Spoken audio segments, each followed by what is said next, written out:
Mademoiselle Scooter Run 2026. Wir wollen euch wieder ein paar Custom Scooter Creations vorstellen. Und ich bin gerade sehr, sehr glücklich, weil wir vor diesem besonderen Stück stehen. Und hier steht der Besitzer, Bengt. Bitte stell dich doch kurz vor und erzähl was zu diesem Roller. Wow, ich bin Bengt Lange. Ich bin seit 1986 Rollerfahrer. Und das war der erste Roller, den ich auf einem Treffen gesehen habe und habe gedacht, so einen tollen Roller werde ich nie wieder besitzen bzw. haben. Der hat mich so nachhaltig beeindruckt. Knapp 30 Jahre später sind mir davon Reste zum Kauf angeboten worden mit Rissen im Beinschild, verbogener Kotflügel, diverse Lackkratzer drin und alles. Und dann habe ich das erstmal gekauft, mitgenommen. Also man muss dazu sagen, das ist halt ein Roller, den gab es schon mal und der war schon mal ein sehr berühmter und spektakulärer Custom-Roller unter dem Namen damals schon Heart and Danger. Genau. Und den hast du damals, wann hast du ihn das erste Mal gesehen? 86? 86 auf der Custom Show in Hamburg. Da stand er rum auf einer Europalette. Davor stand ein verweinter Hund. Jetzt nachzulesen bei euch auf der Scooter Center Seite im Blog. Bei uns auf der Scooter Center Seite. They ask you how you are, you just have to say that you're fine when you're not really fine. Kann man bei euch nachlesen auf der ZIP-Blog-Seite. In dem Moment, wo die Sternreportage aufgerufen wird, die 86 über die Scooterboy-Szene losging. Da ist dieser Roller drin. Okay. Wie bist du auf die Idee gekommen, den Roller noch mal komplett aufzubauen? Ich wollte ihn einfach haben und habe mich dann relativ lange damit beschäftigt, was kann ich tun, was mache ich, was habe ich an Fehlteilen, was habe ich an richtigen Teilen und welche Möglichkeiten habe ich.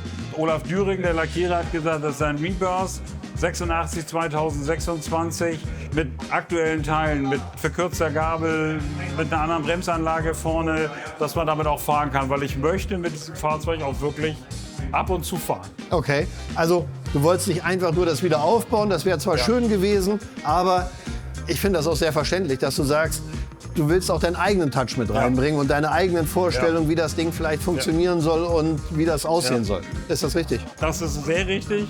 Und aufgrund von Krankheiten ist der Roller auch noch nicht ganz fertig. Es fehlen noch ein paar vergoldete Teile. Ich hoffe, dass das alles bis Ostern fertig ist, aber der Vergolder hat mich doch etwas im Stich gelassen. Okay, das heißt, wir haben vergoldete Trittleisten. Ich glaube, der Tankdeckel ist auch noch vergoldet und demnächst kommen noch ein paar Kleinigkeiten dazu. War das, vergoldet und graviert oder ist das? Nee, vergoldet und Blattgold und gemacht. Ah, okay. Und die Trittleisten-Endstücke Die kommen Trittleisten-Endstücke kommen noch. Es kommen beide Hebel natürlich gleich. Ja. Es werden beide Hebel vergoldet. Das hier ist der Originalhebel. Den habe ich auch für die rechte Seite. Das passt aber nicht an die Bremsanlage. Okay. Und gibt es bei der Lackierung Abweichungen zum Original damals? Das sind die Originallackierungen. Die hat Olaf alle komplett feinsäuberlich abgeklebt, ausgetupft per Hand. Also, ich finde den Roller sehr gelungen. Der Motor ist, glaube ich, also der ist auch getuned, aber so, dass er vor allem tourentauglich ist. Genau, tourtauglich, ganz normaler Malossi, was man damals so hatte, mit dem großen 30er Vergaser drauf und ein Rennauspuff hinten dran. Okay. Ja. Ich finde das sehr gelungen. Ich finde es sehr schön, den Roller wieder zu sehen. Es freut mich auch durchaus, dass du ihn ein bisschen abgedatet hast. Natürlich nicht zuletzt, weil ja unser SIP-Tacho drin ist. Genau. Aber komplett Full DC mit Wabenzündung bei SIP beziehungsweise auch dem SIP Premium Kabelbaum, der sich hier wunderbar einfach eingefügt hat mit dem neuen Blinkerschalter. Das hast du sehr schön gesagt. Danke dafür. Gibt ein Bier an der Bar nachher. So, und jetzt haben wir das ganz große Glück, dass der originale Erbauer dieses Rollers hier ist, nämlich Andreas Züke, live und in person. Er ist damals nicht nur bekannt gewesen für diesen Roller, aber er hat vor allem auch diesen Roller gebaut. Wie ist denn das, nach so vielen Jahren diesen Roller wiederzusehen?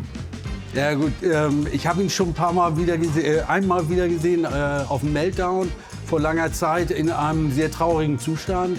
Und ich meine, Meister Olaf Döring hat die Hand angelegt, war ihm wahrscheinlich auch eine Herzensangelegenheit. Und das Ergebnis überzeugt mich. Ja. Und gut gemacht, auch Bengt, ganz klasse.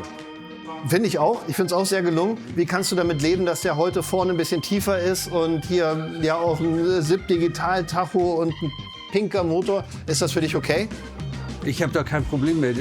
Mir wurde der Roller ja auch mal zum Kauf angeboten und es war zu einer Zeit, wo ich einfach andere Pläne hatte, andere Projekte. Heute habe ich andere Rollerprojekte. Also alles hat seine Zeit im Prinzip. Exakt. Die Zeit hattest du hinter dir und du freust dich, den Roller heute zu sehen. Ohne Frage, ja.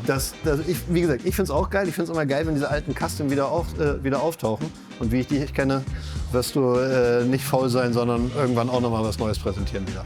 Ja, ich lege mehr Wert irgendwie drauf, so Roller tourentauglich zu haben, die trotzdem anständig aussehen. Ich meine, der Roller ist damals, ich war in der Ausbildung noch, hatte nichts zu beißen und ist natürlich auch mit den Möglichkeiten der 80er Jahre irgendwo entstanden. Das kann man nicht vergleichen mit den heutigen Möglichkeiten, wie eben Airbrush irgendwie zustande kommen. Und von daher. Aber du hast ihn ja damals komplett selber gebaut, oder nicht? Ja, klar. Und die Lackierung hat damals schon Olaf Döring gemacht? Nee, die hat Carola Grashoff gemacht. Das war eine Kunststudentin, die sich dem Thema angenommen hat. In Deutschland gab es nie gute Airbrusher zu der Zeit. Und Custom-Szene war irgendwie darauf beschränkt, auch bei Motorradfahrern irgendwelche Aufklebebilder von Detlef Lewis auf den Tank zu bringen. Aber wie bist du auf das Thema gekommen?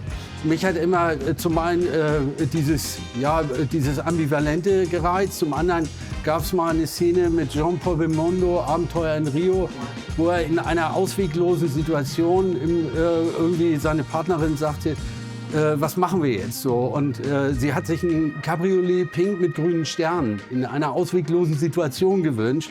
Und das war für mich irgendwie so, ist hängen geblieben. Kommt daher auch der Name Heart and Danger?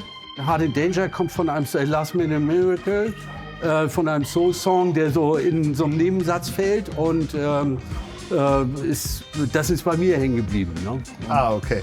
Damals ein schöner Roller, heute ein schöner Roller. Und danke, dass du nochmal dir die Zeit genommen hast, das zu kommentieren. Bengt, vielen Dank für deine Zeit. Sehr schöner Roller. Danke. Und ihr, wenn euch das Video gefallen hat, Bimmel drücken. Bis zum nächsten Mal. Ciao.